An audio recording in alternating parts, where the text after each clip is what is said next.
we go. Hello, hello, hello. My name's Elizabeth Wales. I'm a mom, I'm a health educator, but most importantly, through struggles of my own, I've found solutions that I'm excited to share with you. And today I'm going to be talking to you about divorce. And with me, I have the amazing Dr. Roger DeSesa. And the reason why I have Dr. Roger DeSesa with me, who is an amazing chiropractor in the practice for over 20 years in the Santa Clarita Valley. You got to check him out if you are in the Santa Clarita Valley. The reason why I have him with me today is because not only is he a doctor and a health and wellness expert, but he has also been a divorce care facilitator and has experienced a lot of healing in his divorce situation as well. Now, today we're going to be talking about a topic that not everybody needs to be educated about, but if you are facing an impossible relationship or a dangerous relationship, or you know someone who is, this information might be very helpful for you. And that's the reason why we share. Personally, when I was suddenly facing my relationship, my marriage of 7 years falling apart and facing divorce, I wasn't any good at it. And I recognized that really quickly when the onslaught of emotions and problems and the complete and drastic change in future was suddenly in my face. And so Dr. DeSesa has not only gone through it himself, but he's also helped lots of other people go through it. So please like and please share if you know anyone who could benefit from this kind of information. It's so important that we don't go through this alone, and there is a lot of help. Like I've mentioned a few times, divorce care is very important. Now, Dr. DeSesa, can you give everyone an introduction on what divorce care is and explain it, please? Well, it's a way that people can come together who are suffering with what their situation is with divorce, and it's not just somebody who's going through it currently. It could be a couple that maybe on the beginning and now they're separating. It could be somebody who's been 10 years or 20 years out of their divorce and they still realize that they're carrying baggage from it. So don't just think that you have to be somebody who's going through it the first, like it's fresh. It can still be old and it can still be some challenges. And they're usually, divorce care classes are free. There's no cost to it other than just the book.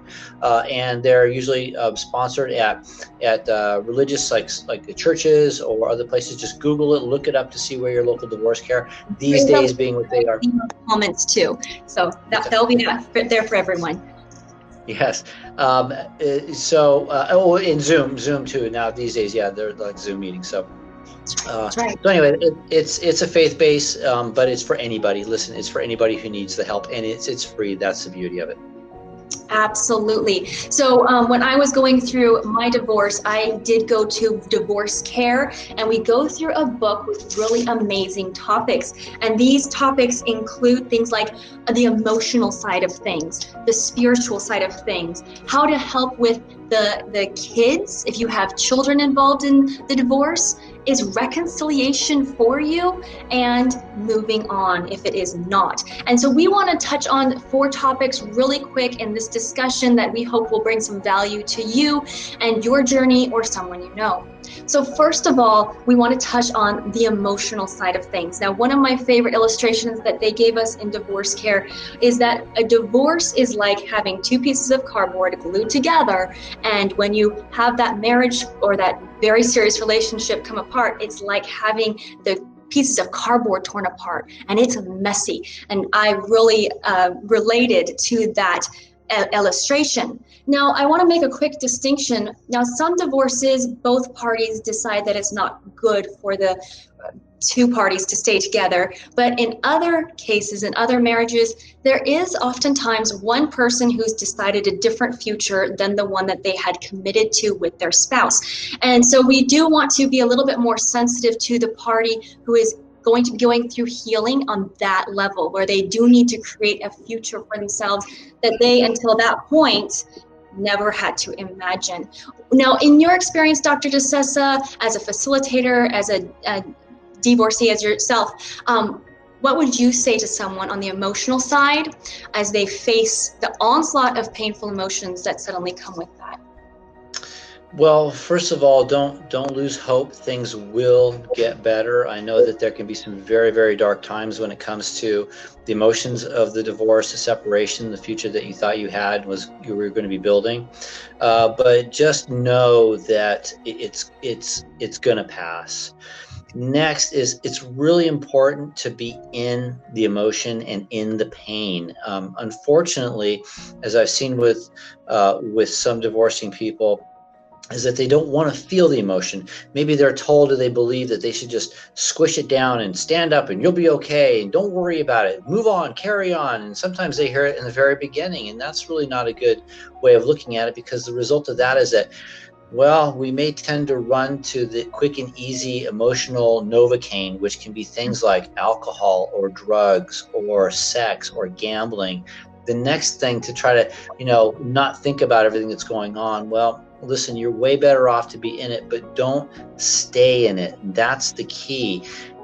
You've got to feel that emotion, but you go through your period of crying, getting it over with, working through it, and then you get yourself up and then you carry on. And it's not easy, but the emotion is going to come back again. Don't think it's going to happen once. You get your cry over and then you're going to be fine. It happens over and over and over again until you can get to a place where you'll realize that you're not experiencing as often. There's more periods of happiness and more periods of joy that are ahead of you, and just anchor onto that. Don't run from it by doing other things that you think are going to feel good in the short term. That's some really, really good advice. And it took a while before I really heard that as someone going through a divorce, because I wasn't surrounded by people going through divorces at the time. So thank you so much for sharing that. That's really valuable. Like Dr. DeSesa said, we become really vulnerable when we are suddenly torn from a relationship that we were really bonded to. And so it's really important to have a supportive community of other people going through the same thing to help us to not go from someone who's brokenhearted to almost a criminal level at some times. Like Dr. DeSesa said, the drugs, the alcohol, sexual behaviors that can be really harmful for our futures. Thank you. The next one I want to talk on really quick is the spiritual side of things. Now, personally, I am a faith-based woman, and I have been Bible-based for almost my entire life. And during divorce, I really, really got close to the Lord, and this is where I got my strength and really helped me find joy and a future again. But Dr. DeSesa, for individuals, whether they have a faith or not, what would you say to them on the spiritual level? Because divorce does need to be dealt with on a spiritual level as well. There is a spiritual side, and for those of us that were raised in a strong spiritual household, or a Christian or a Catholic or Jewish or whatever it might be, sometimes there's a pain that goes along with that divorce. That it extends into that spiritual side of things. Like, we really question ourselves, we really question the Lord, we question many other things. But I'll tell you, even if that's not the situation for you, even if you weren't raised in a particularly religious or spiritual household, there is still this component that really needs to be addressed. And I would just say it's really important to believe and to understand that everything that goes on is there's something beyond us. There's something bigger and greater than what we are and who we are. And connecting to that and holding on to that can bring a tremendous amount of peace. Give it up. And you can't give it up to yourself, because what are you? You're going through it. Give it up to something bigger and greater. So sometimes people do find that when they're going through that challenge, that they reconnect and reestablish a relationship with something greater than themselves, God, or whatever the entity might be. So I'm just saying, at least address that spiritual side, and then start looking for it and connect as much as you can to it. It will help. I totally agree. And if you have some questions, and let's face it, we are in the midst of some of the hardest questions about life. If someone that we loved decides to leave us, then please message Dr. DeSesa or myself. These are things that we have wrestled through, and we want to help. And that is why we are talking about this, because honestly, this has saved some people's lives. Hearing from other people how they have gotten through it, it's really valuable. The next topic I want to touch on quickly is having kids in a divorce. And this makes it so much more complicated. Divorce care gets into this, how to help the kids through divorce. Can you give us a few key pointers that you find really important for people with children who are going through divorce, Dr. DeSesa? Yes, and I've got 3 kids, so I can tell you there can be some challenges involved with it. Just remember that you can only control things in your home. You're not going to be able to control things in your spouse's home. Don't try to think that, if you could control them when you were married, you're not going to be able to control them in divorce. It doesn't work that way. So the best thing you can do is take control of, and I say control kind of loosely because it's kind of an illusion sometimes, but at least manage what you can within your area. Remember, your kids want to be loved, and they probably want to love both their parents equally, and you got to allow that. You have to create a safe area for them to express how they're feeling about your home, about the other parent's home, without being critical or judgmental about what's going on. And the kids are not to be used in any way to try to get the other spouse to do something else. You know what? Don't put them in the middle. And it's tough. And listen, sometimes it's you find yourself, you catch yourself doing something like, okay, I'm not going to, but just be aware. They want to be loved. They want you to love them. They want your ex-spouse to love them. And you got to give them that space to allow that to happen. Absolutely. And we can just remember that we're not going to be able to control every relationship in our children's lives for their lives. So to just be there to help guide them through, to answer questions as an objective way as you can, and to allow them to talk about it. Because of course, as much as us adults need to be able to process their emotions, it can be equally damaging if a child isn't processing those emotions. So sometimes we need to have some extra people in our lives through this time. I know I relied on my family heavily during my initial steps through the divorce, so that way I could care for myself, but my son was also being cared for, as we were both going through a lot at the time. Thank you so much. Those are some great points when it comes to the kids.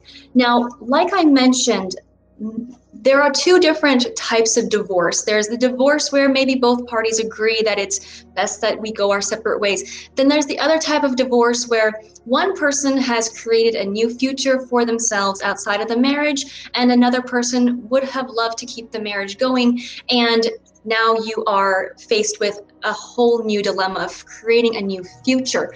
And as a facilitator, as experienced divorcees ourselves, we have found that this is a really common story. So if you haven't heard this before, please understand that you might be on the side, if you're seeking help for having your future broken by your spouse, that you might need some extra guidance. And we both have found this book called The Wizard of Oz and Other Narcissists highly beneficial for ourselves as well as other people going through divorces. And I don't talk about this lightly, but there are a lot of people with what we call the narcissistic personality disorder, and it's not widely discussed. And as more and more people encounter others in their lives who are only seeking their own pleasure and happiness and not considering how it affects others, their family, their spouse, we need to open the discussion up so people who are abused and neglected by narcissists in their life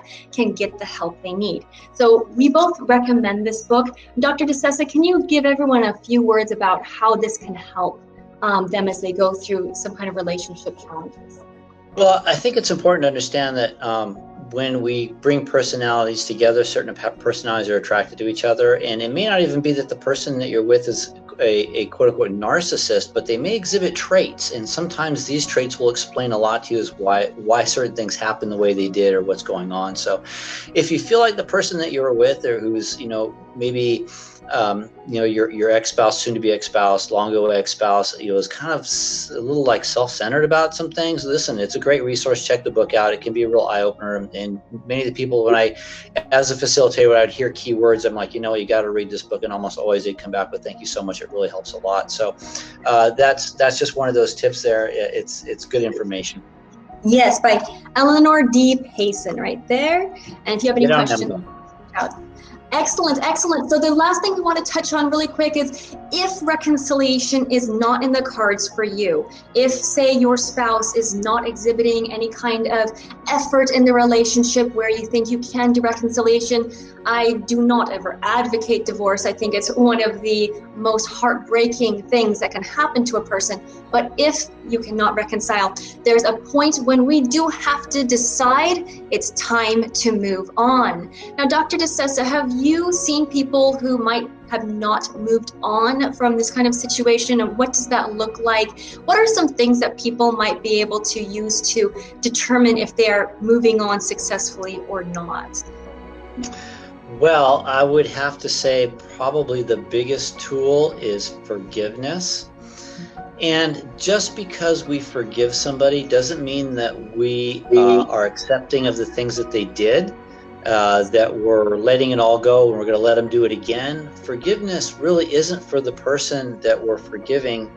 Really, it's more for us. It's so that we can let go of some of that baggage that came with the awful part of the journey.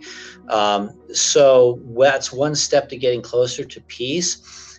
Unfortunately, I've seen it happen a few too many times where somebody who isn't really able to let go of the baggage that they went through from their divorce or their bad relationship, and they couldn't identify the traits that were important to see that led them to where they were, and they end up repeating the pattern of picking the same type of person that they were married to before, and that can be a real trap. So learning how to forgive yourself, forgive your spouse, and let the baggage of the past go and go on with new tools and new lessons can really make all the difference in the world.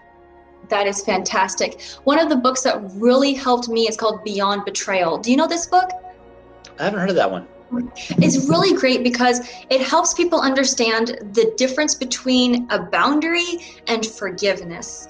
Because a lot of people think that if we forgive, we don't have to have any boundaries. And, you know, if you're in a dangerous situation, and I was, then if we have no boundaries, sometimes that can inhibit your forgiveness, or in your name of forgiveness, you might be putting yourself back in danger. And so look up Beyond Betrayal so you can get the idea between what is forgiveness, but still keep a healthy boundary, keep yourself healthy and safe, so that way you can have a wonderful future. And now moving on just a little bit more, now, Divorce Care is a great group. Right now, there's a lot of online groups because, of course, we're trying not to get sick. And you should check it out. I'm going to leave the link for you so you can look for a divorce care group that works for you according to your time or your location.